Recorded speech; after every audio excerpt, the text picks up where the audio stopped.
Welcome back to the YouTube channel, Football Review Show. So basically in this episode, we are going to look at, as usual, the results from the Barnet Sunday Football League, but we'll also be previewing the massive London Cup games, as well as the big National Cup games as well that are coming up this weekend. So we'll start off in the Barnet League. Just going to hit share screen. Here are the results. Premier Division. AFC Oakwood picking up a 4-3 win over Hornsey and Highgate. And it's quite concerning if you're an AFC Oakwood fan. They haven't been playing well recently. They started the season off very well. Good wins in the London Cup. You know, good wins in the league as well. And they've just slowed down a bit. And this result's also indicative of that as well. Don't think that a win, masks this here. They're playing bottom of the league, Hornsey and Highgate. Hornsey and Highgate have been shipping goals. They have been playing a little bit better recently. And they did pick up, I think, either their first win or first point. But, Hornsey and Highgate have been a lot more competitive recently. But this is still a game that Oakwood, you'd think they'd win handsomely by at least 2 or 3 goals. So as an Oakwood fan, well, I'm not an Oakwood fan, but, if you are an Oakwood fan or Oakwood management or a player, that is a bit concerning that you've only just managed to squeeze a win over Hornsey and Highgate.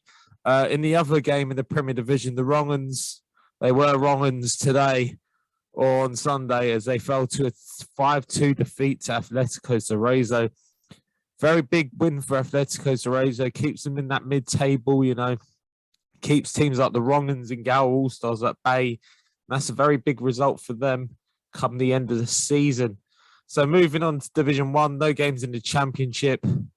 Pretty standard result here. United House 0, London Wednesday 7. We know what kind of them teams are about. United House, they did beat us last year in the second game of a back-to-back, but, we beat them in the first game convincingly. I feel like if there were 2 90-minute matches, we would have probably beaten them both times. London Wednesday, as I've mentioned a lot of times, fantastic, going forward. And they seem to have dealt with their issues at the back as well. So they're rounding off into very good form. They're looking like they're heading towards the Championship. When I say Championship, I mean the division. But they're also looking good for the title as well. I think it'd be between them and Highgate Albion Reserves. In our game, we fell to a 1-0 defeat against Cadaris Town. I'm not going to big myself up. I played all right. I played pretty well, I made 2 really good saves. I played well, as I always mention sometimes in my posts or online, I do get very nervous. It's not that I'm nervous of the opposition or I'm nervous of my ability. It's just mainly the fact that I don't really want to let the team down. I'm a very big team player, always support the team if I'm not playing, always do backward work as well. I can see by the glare on this, I think it feels like I've got like Ultimate Warrior face paint. I'm very, very sorry about that. But that's just how the light is in this room. It's very bright. So they got their goal through their winger. I think it was like a cross or something, and came to him. He found a bit of space and just put it bottom corner. Not much I can do about that, but we played well though. Apart from that, I don't think we deserved to lose that game. I feel like we deserved at least a point. We had a few chances as well, but unfortunately we couldn't convert. Into Division 2, Anatolians 1, Oakwood Reserve 2, Locomotive Thunder 1, Mill Hill Club de Football 10. Locomotive Thunder just continue to fall, They were in Div 1 last season, they weren't towards the top end of Div 1, they weren't moving any trees in Div 1. But Millwall Club de Football were like a mid-table team. We beat them twice last year, quite convincingly. We beat them quite handily in pre-season as well. But like this season, they've improved immensely, They're third. They're looking to put a lot of pressure on the top two, and they'll be looking towards gaining a promotion place, It's good for clubs that keep progressing, You don't want a club that's regressing, every year. You want a club that's looking forward, playing positive football, and for them, it's looking that way. In the other game, Trent Park 5, AFC Edmonton 1. AFC Edmonton lost. That's bad for the community. Into Division 3, AFC Muswell Hill 3, London Orient 3. Continental, again, we mention it every week. They either batter teams or they lose or something. They never have close games. It's like 1 week they should be back in the Premier Division, and then other weeks you're like, why aren't they in Div 5? They beat Sopranos 5-1, which is a very good result for them. It says half time that Sopranos were actually winning 1-0. So I don't know what happened in that second half for them to bag 5 without reply. And Underdogs continue their resurgence. They beat Whetstone Wanderers Old Boys 6-3. Into Division 4, Honest Rangers 4, Highgate Albion Thirds 0. Very surprising result here, and a very good result for Brotherhood Cozzy, because Highgate Albion Thirds were a team that could get near them with their games in hand. But that's a very surprising result in my books. A very big win for Honest Rangers. Barnet Salsa 2, Maida Villa 0. And Brotherhood Cozzy, continue their fantastic form this season. I don't think they've lost in the league. They beat NLR 10-2. You tend to gasp at results like that. I know it's bad. In Division 5, there was one result. Roman Reporters 2, EC Galaxy 7. That happened. Into Division 6, Coney Hatch Athletic 2, Edmonton Rovers 1. I actually watched this game. If you don't watch Edmonton Rovers and are looking at being a YouTube team and creating content and stuff like that, look at how Hugh's video produces his videos. Just search for Edmonton Rovers. The videos are fantastically done. Club's fantastically run as well by the backroom people like Tony Mackay. They've obviously had a rejig, got in a lot of, pretty much everyone's new for the team. But just 16 and 17-year-olds, which is a very good thing for them. They're looking towards, building a team for the future. They were very unlucky in this game. I didn't think they deserved to lose. Major head nod, head shake for the Coney Hatch Athletic player who took his shirt off after the winner. I mean, he didn't even score the goal. He didn't even get the assist. They scored near the end, and the guy just took his shirt off. I was like, "What are you doing, mate? You're just celebrating a winner that you didn't even score in the Div 6 game." So, mate, grow up, please. Moving on from that, Enfield Albion 2, North Athletico 2, New Barnet 1, Northwest Wolves 0. And this is very interesting because Northwest Wolves actually beat them 10-0 the other week. So they went from winning 10-0 against the team to losing 1-0 against them. I actually don't know how that's physically possible. Maybe Northwest Wolves players just all had cramp before the game or something, or they went on a massive coke bender and just forgot they were actually meant to be playing football. Because how do you go from winning 10-0 to losing 1-0 against the same team? It's not like New Barnet bought in ringers. They didn't win the eBay contest to have Roberto Carlos playing for them. It's not like they had flipping Andrea Pirlo in midfield and Saviola up front. Like, they just had the same people, and they actually picked up the win. So well done to New Barnet. Into the Roger Jones Challenge Cup, Senior Challenge Cup. North London Colts losing out on pens to New Copper. So it's 3-3. And then North London Colts seem to have a lot of penalty shootouts, And speaking of penalty shootouts, here's another team who has a lot of penalty shootouts. Enfield United, this time they didn't need a penalty shootout in the Junior Challenge Cup. 3-0 win over Division 5 leaders Cockfosters. Yeah, Enfield United have actually had 5 penalty shootouts this year, and they've won every single one of them. It's actually mad. In the Premier Cup, which is the Premier Division and the Championship teams, Mehmet Galata brought to earth 8-0 loss against Park Royals. Mehmet Galata, that is very odd. We speak about some of their results this season. They've beaten Takers. They brought Grand Athletic very close in the London Cup. They beat Rocker Seniors in the London Cup away from home. So it's very shocking that Park Royals go to the New River Sports Ground and put 8 past them without reply. That is very, very, very mad. That was what I know. Park Royals are a Premier Division team, but that's a bit of a shocker. Even though there's a division gap, Mehmet Galata are a very experienced team, and I think they could hold their own in the Premier Division when the time comes for them. If they ever get promoted, they probably will. Probably not this season, but maybe moving into the season after. Into the next game, the Bandits 4, Heavy Hitters 5. Heavy Hitters seem to have the Bandits number. I think they beat them in the league as well. But a very good result for Heavy Hitters.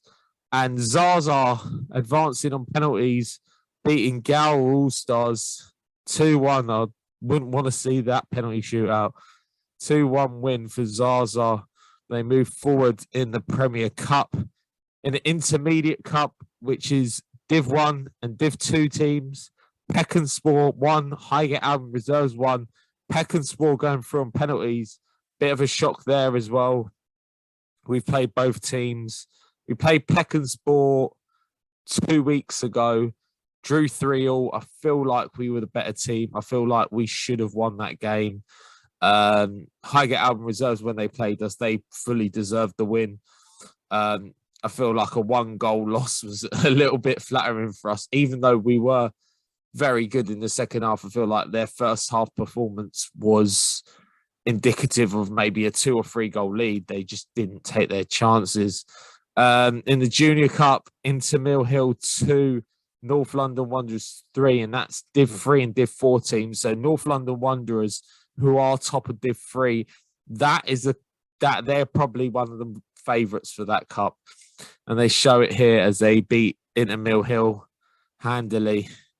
In the Barnet Sunday Football League Shield, which is Div 5 and Div 6 teams, Armenian Youth Association going through on penalties against AFC Muswell Hill seconds. In the London Junior Cup, another shock here. Northumberland Park Rangers 1, Highgate Albion Falls 3. So that's a Div 1 team losing to a Div 6 team. And the final result of this week in the Premier Cup, Middlesex Premier Cup, Takers 1, Highgate Albion 1. Takers going through on penalties. Big result for Takers. They seem to love the Middlesex Premier Cup. They won it last year, and they've got the number finally over Highgate Albion. Highgate Albion seem to be their bogey team. Highgate Albion obviously beat them in the Roger Jones Challenge Cup semi-final. They've beaten them in the league 3 times, denied them the title as well. If Takers had won or even drawn one of those double-headed games, they would have actually won the title. But Highgate Albion pipping them there. But Takers getting a little measure of revenge, and they will be in the Middlesex Premier Cup final. They will face the winners of Club Assyria versus Gower All-Stars. I think they're playing this week. but we'll review that in the fixtures. So looking forward, fixtures in a Premier Division 1 game, Atletico Cerezo face Park Royals. In Division 1, Cadaris Town face Enfield United and Gospel Oak face AC Finchley. Into Division 2, GTFA face Oakwood Reserves, Grange Park face Locomotive Thunder, Whetstone Wanderers take on Anatolians, AFC Edmonton take on North London Athletic. Into Div 3, we've got North London Colts facing Shentry Athletic. We've got Whetstone Wanderers Old Boys facing Continental. Into Div 4, FC Cricklewood face Maida Villa. Gower Phoenix take on Barnet Salsa. And NLR take on Brotherhood Cozzy. Into Div 5, Cockfosters take on Northwest Galacticos. And Roving Reporters face Fireside. Div 6, we got the top two. AFC Muswell Hill seconds taking on Enfield Albion. Armenian Youth Association taking on Edmonton Rovers. And Northwest Wolves taking on Chef Chow and Berbers. In the cup action, the Wrongans take on Peckenspore. AFC Oakwood take on Sopranos. In the Junior Challenge Cup, Highgate Albion Thirds take on North Athletico. AFC Muswell Hill take on Arness Rangers. New Barnet face Camden. EC Galaxy face Highgate Albion Reserves. And in the Intermediate Cup, Trent Park take on AFC Rose. Trent Park, a team we know very well. We play them sometimes in the pre-season. We played them this pre-season. We beat them 3-1. Obviously, it's a different game in, competitive action. Hopefully, we play as well as we did last week, but hopefully we can take our chances this week and hopefully we can get a different result from last week. But we know Trent Park are going to be a very difficult team. They play good football, so it is going to be a challenging game, but we know what we're up against. So hopefully we can get the win there because pretty much that's our last chance of winning anything. London Wednesday take on Mill Hill Club to Football. Should be a very good game there. Two good footballing sides. In the Invitational Cup, Panda take on Hornsey and Highgate. South Tottenham United face Heavy Hitters. In the London Challenge Cup, Trabzonspor UK take on Bayswater. Trabzonspor UK dismissed every time they play in the London Sunday Challenge Cup. Boys, have these people not learned? Do these people not learn? Just don't bet against Trabzonspor UK. It's coming home. Trabzonspor UK are going into the semi-finals. And here's where Bayswater win. And I get clipped by the Bayswater Twitter and Instagram and YouTube accounts. Hopefully Trabzonspor UK win as a Barnet Sunday League man myself. In the London Junior Cup, Highgate Albion Fourths take on Newlands. And here's the aforementioned match. Middlesex Premier Cup semi-finals. Gower All-Stars take on Club Assyria. Club Assyria have been very good this season. I've also seen their games in the London Sunday Challenge Trophy. I think they're in the semi-finals of that. They knocked off City East, who we know very well from the London Junior Cup last year. Very, very good team, very organised team, very talented team. So Club Assyria are obviously no mugs. They've beaten some very good teams this season. And that's going to be a fantastic game between them two teams. So moving on, we are going to look at the London Challenge Cup other games. So we're going to look at the other London Challenge Cup games. If I can actually change the tab. So quarterfinals, we've got Beatties taking on Grand Athletic. Grand Athletic have not lost in ages. Beatty's coming off some very, very, very impressive results. A lot of confidence with the Beatty's boys. This is actually really interesting because they are playing each other this week in the Sunday National Cup as well. So that Sunday game, the game coming up on Sunday, is going to be very, very good. It's going to be a marker for both teams going into next week's game as well.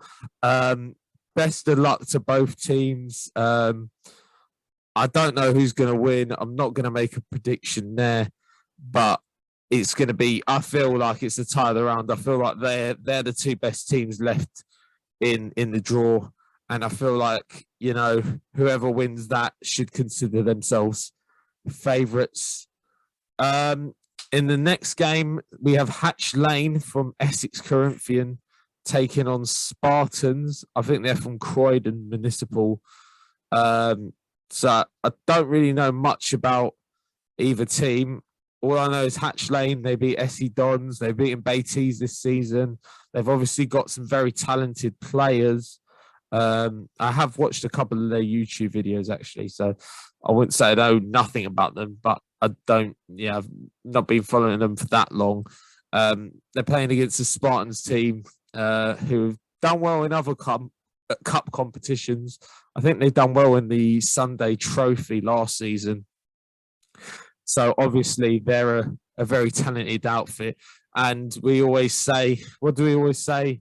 If you're in the London Sunday Challenge Cup, you ain't a mug. You've got to be talented to be in the London Sunday Challenge Cup. They're not cupcakes. They don't just get handed out to anyone, invitations to the Sunday Challenge Cup. So moving on, these two games are actually on Sunday. Them two games are next Sunday.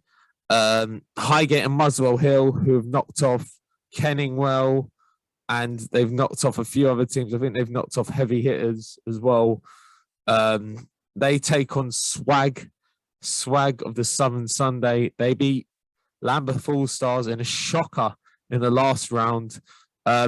This is a battle of two of the underdogs. I think these two teams are the ones that have defied expectation and have done fantastically well to, get this far. I don't know where the game's being played. Probably at the Hive.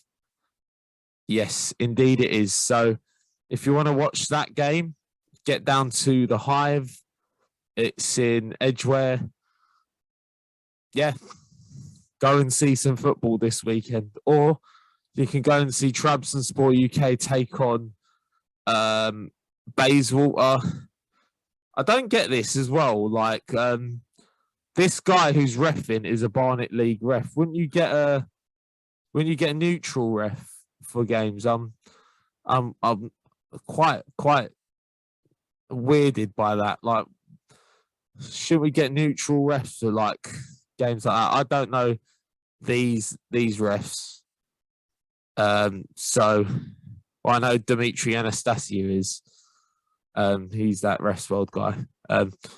But yeah, so yeah, it's a bit weird that they've got a Barnet League ref in that quarter final. But apart from that, should be great games.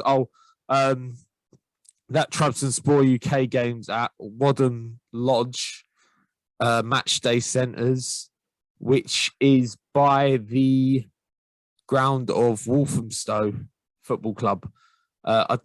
It's not on the stadium, I don't think. I think it's on the 3G pitch or 4G pitch next to it. So, if you want to get down to some of them games, like we say, always, get support in your local Sunday League teams. And yeah, always remember there's always a little guy that you can support if you don't want to give money to your Premier League team. So moving on, we're going to talk about some of the other sporting stories this year. So we're going to talk about, firstly, we're going to talk about Kurt Zouma. and the incident that he has had this week. It's been a big talking point in the world of football and in the world general. Okay, so here's where I stand. Definitely, punishment had to happen for Kurt Zouma. I feel like the punishment was fair. 2 weeks' wages is the maximum West Ham can give to him. He's lost sponsorship, like that. And his cats have been taken away from him, and hopefully they're in good shape. I feel like once a punishment's been dealt out for this, he should have a chance to, learn from it, and hopefully he educates himself about, animal cruelty, because animal cruelty is not right, and obviously people should be made aware. So, but I feel like he should be allowed to, play football, like that. If he serves his punishment, he should be allowed to play football. Obviously he should be punished, obviously fine, obviously stuff like that, educating on stuff like why it's bad and other stuff like that. And obviously it is, but there are other instances where teams have been fined less for racism, and teams have been fined less for homophobia, and teams have been fined less for abusing players in other ways, and throwing flares and stuff like that, and obstructing games, and causing chaos and stuff like that, and fighting. There's been numerous things that have been worse, and we're not saying, like, don't say that kicking a cat is not bad, because it is. It's horrible. You should never kick an animal, because they are defenseless. They're small creatures, but at the end of the day, you shouldn't be racist to someone. You shouldn't be homophobic to people. And that goes without giving. That's like, it's like at the start of COVID. It's like the start of COVID when people were shocked. People were telling you how to wash your hands. Like, it's a given. You know how to wash your hands. You know how to behave in society. So yeah, it's a pretty weird one. Like, definitely punishment, yes. Should there be a stronger punishment? Maybe, but I'm not sure, because relative to other incidents and stuff like that, now, people aren't even talking about Mason Greenwood anymore. People don't talk about Gylfi Sigurdsson, and they've done way worse things than Kurt Zouma has. And that's a fact. They've affected numerous people's lives with their actions and stuff like that. And I haven't seen people talking about Mason Greenwood being dropped from stuff like that. Like, that's the thing as well. Like, where is the news on people like Gylfi Sigurdsson gone? And it's a very touching subject. It's like a subject some people don't want to talk about, some people want to avoid. But yeah, it's a weird one. I do think, obviously, education is the best thing for Kurt Zouma, and hopefully he can just get on, move on from this incident. He apologizes, and he learns from it, and he doesn't do it again. And then the line is drawn, pretty much. So moving on from that, we are going to talk about the NBA. We're going to talk about the NBA for a bit. So we're going to discuss the trade deadline. Mainly, we're going to just discuss the big trade. So we're going to just get it up, not in that way.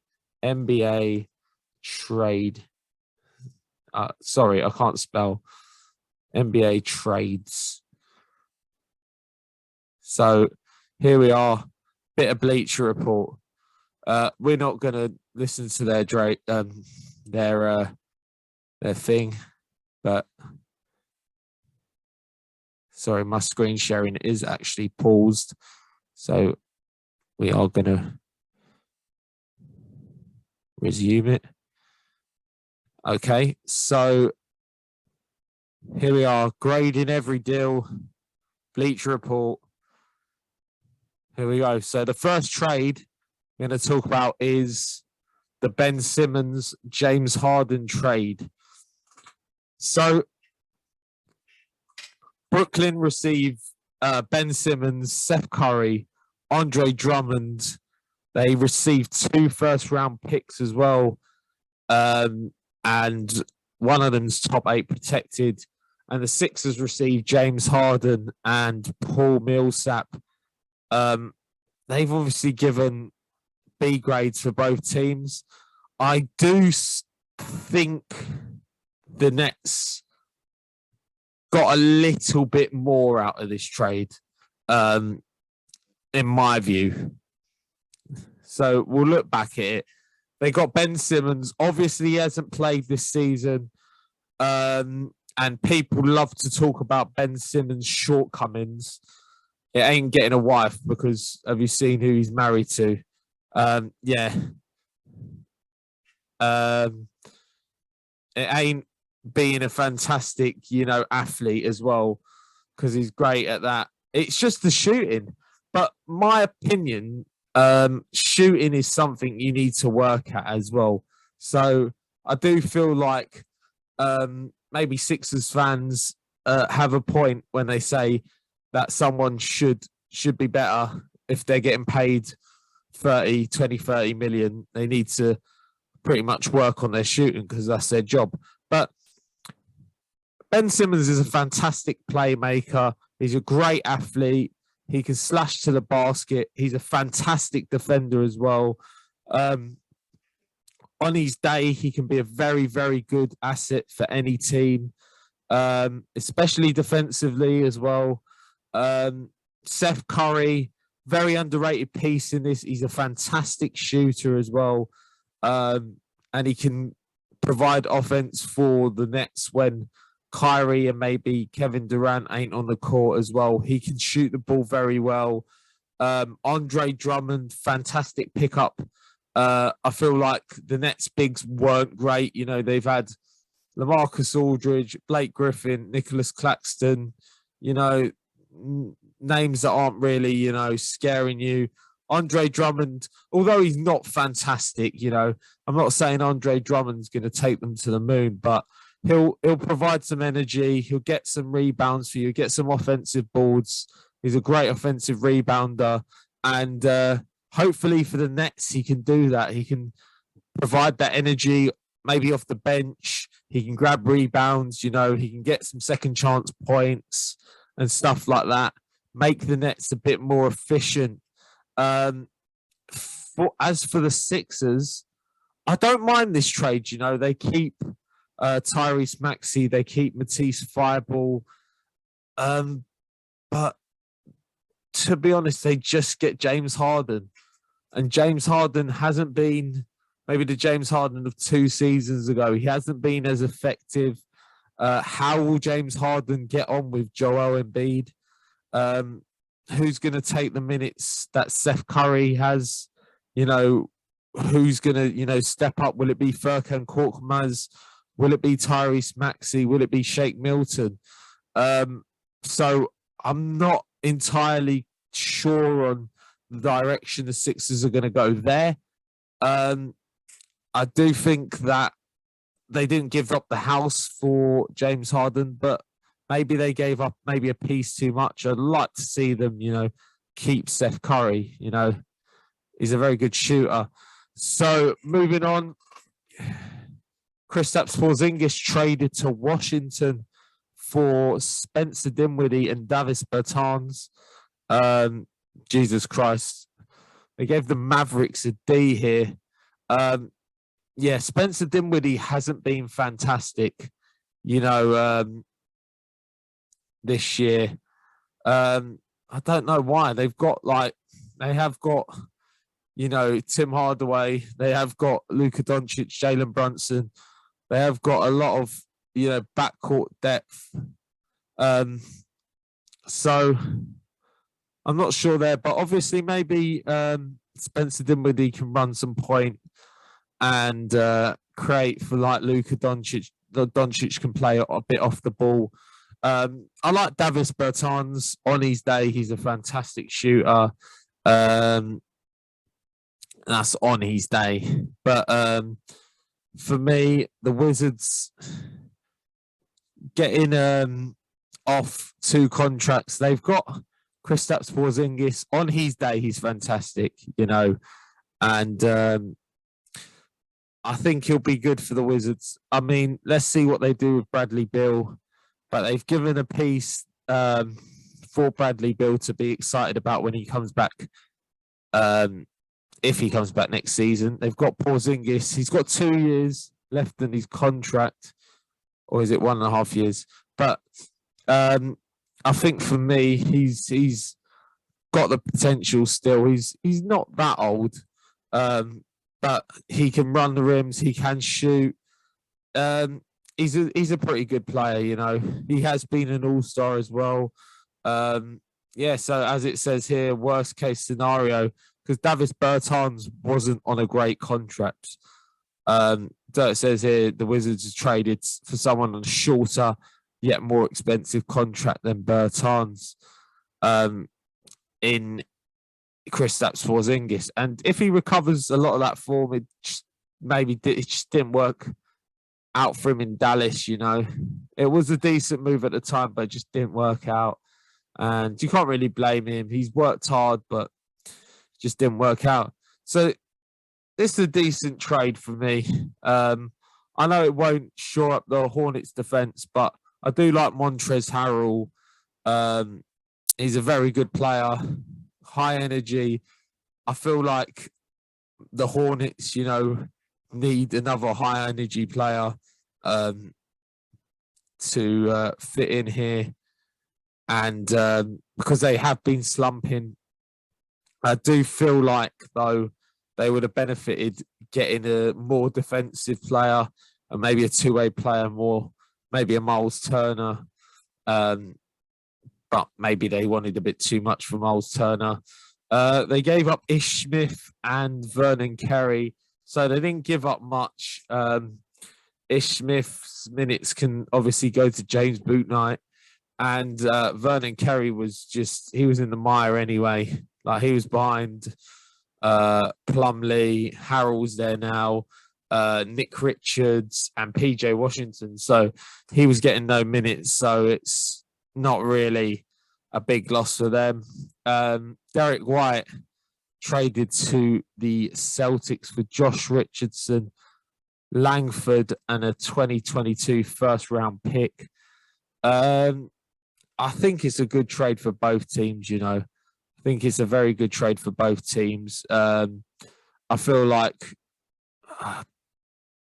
Josh Richardson's a decent player, but I feel like he needs to be more of a focal point to a team, and I feel like he was lost in the shuffle at the Celtics, and that's why he just didn't really have an effective season.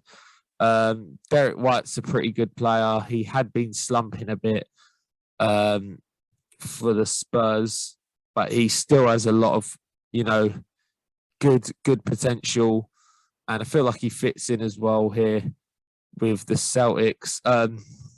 Interesting to see how Romeo Langford gets on. I just feel like he was underutilized at the Celtics and didn't really take his opportunities when he got them. They also give up a first-round pick as well. Maybe a bit too much for the Celtics to give up, but if they think Derek White fits in, then, absolutely go for it. Here's one of the bigger ones. So the Pistons get Marvin Bagley. The Clippers get Rodney Hood and Semi Ojeleye. Milwaukee receiver Serge Ibaka, a 2022 second-round pick. And the Sacramento Kings receive Dante DiVincenzo, Josh Jackson, and Trey Lyles. I think this is a good move for the Pistons. I do. Trey Lyles was playing all right for them, and Josh Jackson was playing all right for them, but they were getting battered. So, stats look a bit better, when you're playing in garbage time and stuff like that. I feel like Marvin Bagley is either going to go one way or the other. He's at a crossroads here as to whether he has a future in the NBA game. To be honest, he's got potential. You see it sometimes. You see glimpses, but he's either going to go start or is he going to end up like as a role player. It can go one of either ways, but hopefully he does well in Detroit. Fresh start for him. The Clippers, they get 30 million off their luxury tax bill. They pick up Rodney Hood, who's a pretty decent shooter, and they get Semi Ojeleye as well, who's just there. The Bucks, get a very good defensive piece. Everyone talks about how effective PJ Tucker was in the NBA Finals run last year. I feel like Serge Ibaka is going to play a kind of same role as that. They do lose Dante DiVincenzo, but he had been struggling after coming back from injury. Is a risk they could take. Obviously, Brook Lopez, he's still injured, but let's see how Serge Ibaka actually gets on. And obviously, the Bucks shed 2 more roster spots as well, and they can obviously go into the free agent market, the buyout market, and maybe pick up another man. And the Kings as well, doing well. Dante DiVincenzo is a player who has a lot to prove. Hopefully he can do well in Sacramento. For me, that's a good move for him. Trey Lyles as well. He can be a 5 that can, a 4 or 5 that can shoot the ball. He's done all right recently shooting the ball outside. And Josh Jackson, at times he can be a decent wing. He can slash to the basket. He can make shots as well. So giving 3 players, a point to prove and a chance to prove is very good for Sacramento. I love the Sabonis trade as well for them, even though they gave up Tyrese Halliburton. I do think that was a win-win for both teams. I feel like Sabonis and Fox is going to be a good pairing, and hopefully it works out for the Kings. Hopefully these moves actually improve them immensely. So Indiana receive Jalen Smith and a 2nd-round pick, and the Suns receive Torrey Craig. I like Jalen Smith. I feel like he should have got a bit more minutes, They get a younger player. They get Torrey Craig off the books. Obviously, they're rebuilding as well. Take a chance on Smith, see how he does. He's a free flyer for them as well. For the Suns, obviously, Torrey Craig, very good defender. He's a decent rebounder as well. And that's what the Suns need, some good defense. And that's what they need come the playoffs. PJ Dozier, we won't worry about him. I think the Magic literally just got some cash and a 2nd-round pick for taking on a few contracts of players that actually are injured for the rest of the season. So Daniel Tice, he's back in Boston. Dennis Schroeder traded to Houston. It's a bit weird, though, that Daniel Tice got traded back. They do have Al Horford. They do have Grant Williams. They do have Robert Williams. So they do have a lot of backcourt. depth or front court depth. Sorry, but Daniel Tice, brings energy. Can shoot a bit, stuff like that. For the Rockets, I don't know how this goes really. Obviously, I've got Christian Wood and Sengun. But Schroeder, let's see how he does. I think he's only got 1 year left. They've waived Ennis Freedom. That's what he's called now. And they've obviously got Daniel Tice off his contract, and see how Schroeder goes. Goran Dragic traded to the Spurs. They also receive a first-round pick, which is top 13 protected, turns into 2 seconds if that is not conveyed. The Raptors get Thaddeus Young, Drew Eubanks, not Chris Eubanks' son, by the way, 2022 second-round pick. So this is good because they get picks, and I think they get off Thaddeus Young's contract. I think they'll, shred some tax here for this deal. Goran Dragic will probably be bought out, and I think it's a win-win for both teams, really. Aaron Holiday to Phoenix for cash. Doesn't really make sense for either teams. Cash considerations, could win the playoffs. Here we go. So Sabonis to Sacramento for Hield, Halliburton, and Tristan Thompson. So basically Hield and Halliburton. For Sabonis, Justin Holiday, Jeremy Lamb. Like this trade for both teams. I don't know why it says Kings incomplete. I do think maybe giving up Halliburton was maybe a bit too much, but I do like Sabonis. I think he's a good player. They got off Buddy Hield's contract as well. They got rid of Tristan Thompson. They got Justin Holiday, who's a pretty good shooter. They also got Jeremy Lamb. I think he must be on expiring, So they got some good pieces as well there. They kept Rashawn Holmes as well. Let's see how they get on. You can't really judge it. This is just fucking robbery, to be honest. It's the Clippers, Robert Covington, Norman Powell. They get for Eric Bledsoe, Keon Johnson, Justice Winslow, and a second. Fantastic shooters. Or Norman Powell's a scorer. Robert Covington's a fantastic defender.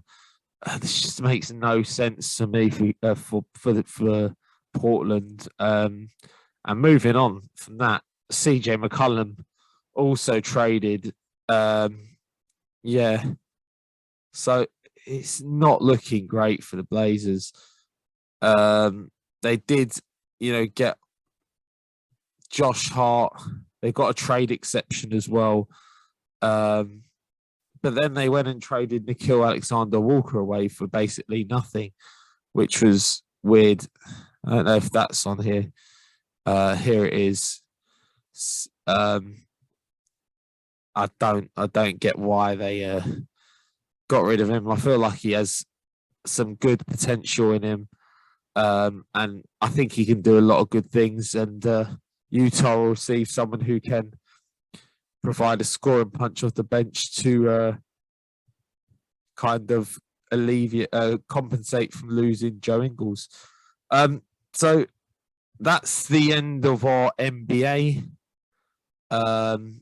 section. We are going to move on to the Super Bowl, and that's going to be our last bit of the show. So it's the Cincinnati Bengals facing the Los Angeles Rams. Um, who's going to win? Very good question. I feel this can be a very tight game. Um, obviously, the Bengals coming up, picking up massive road win against Kansas City. They won the first game in the playoffs on a walk-off field goal. And then I can't even remember who Cincinnati beat in the other game. We'll go for it.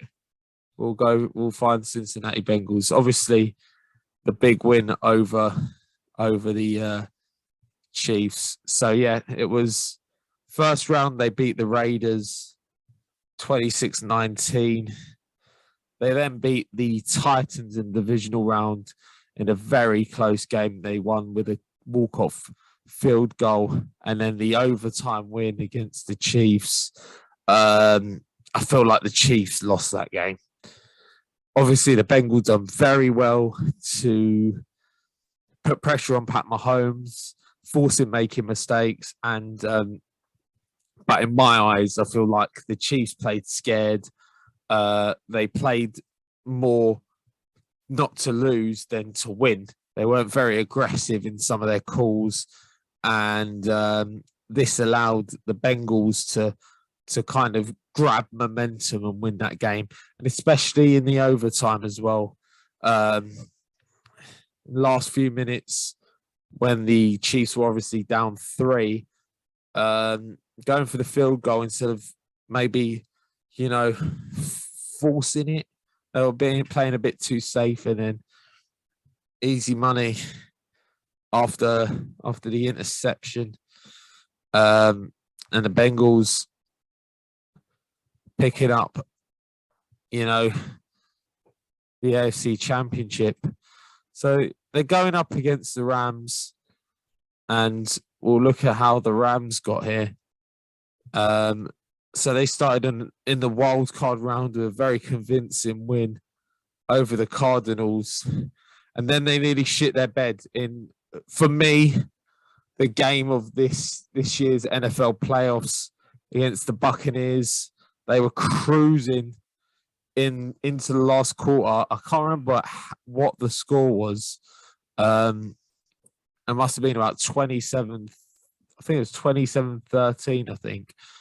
And the Bucks came storming back. Got 2 touchdowns, I think, in the last 4 minutes. And then mad throw from Matt Stafford to Cooper Kupp. And that set up the game-winning field goal from Matt Gay. And then obviously struggling again in the conference championship, just about with a comeback victory over the 49ers. I think the 49ers will be a bit disappointed that they're not in the Super Bowl, given the position that they were in this game. So who are my key men on both teams? For me, on the Bengals team, it's going to be Joe Mixon. I feel like Cincinnati need to protect Joe Burrow. He's been getting sacked way too much. And with a team with Von Miller, with Aaron Donald, who are going to, cause a lot of pressure on the quarterback and are going to probably have fun against this offensive line, someone like Joe Mixon will have to run the ball effectively to get a little bit of, space for Joe Burrow, because they're going to be coming at you when they know it's a pass play. So they need someone who can take up chunks of yards, get them in manageable downs. So Joe Burrow has a bit more flexibility with the playbook. He doesn't have to drop back. He doesn't have to look up. And I feel like he's going to be the man who has to provide a good, strong game on the running front to protect Joe Burrow, really, because he's been taking way too many licks in this playoff and also in the regular season.